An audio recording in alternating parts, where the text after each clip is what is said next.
പുതിയ KPCC president നിയമനത്തിന് മാസങ്ങളെടുക്കുമെന്ന് ഉറപ്പായതോടെ നിലവിലെ പ്രസിഡന്റ് സണ്ണി ജോസഫിനോട് സജീവമാകാൻ നേതൃത്വം നിർദ്ദേശിച്ചു കഴിഞ്ഞു. ഇതിനു പിന്നാലെ KPCC രാഷ്ട്രീയകാര്യ സമിതി ഭാരവാഹി യോഗം എന്നിവ വിളിച്ചു ചേർക്കാനും തീരുമാനമായിട്ടുണ്ട്.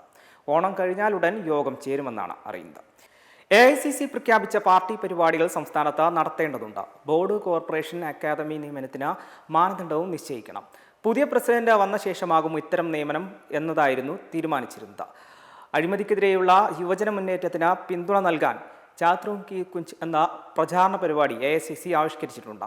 അയോധ്യ സംഭാവനക്കൊള്ള സംബന്ധിച്ച സംസ്ഥാനത്തെ പ്രചാരണവും തീരുമാനിച്ചിട്ടുണ്ട്. സ്ഥാനങ്ങൾ പങ്കിടുന്നതുമായി ബന്ധപ്പെട്ട ചർച്ച UDF-ൽ തുടങ്ങിക്കഴിഞ്ഞു.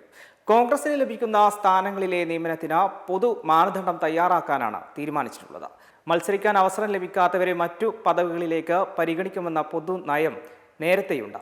DCC ഭാരവാഹികൾ, ബ്ലോക്ക് പ്രസിഡന്റുമാർ എന്നീ പദവികളിലുള്ളവരെ ബോർഡ്, കോർപ്പറേഷൻ അംഗത്വത്തിലേക്ക് പരിഗണിച്ചാൽ മതിയെന്നാണ് പൊതുനിലപാട്. MP, MLA പദവികളിലിരുന്ന് പെൻഷൻ വാങ്ങുന്നവരെ പരിഗണിക്കേണ്ട എന്ന അഭിപ്രായവും ഉയർന്നിട്ടുണ്ട്.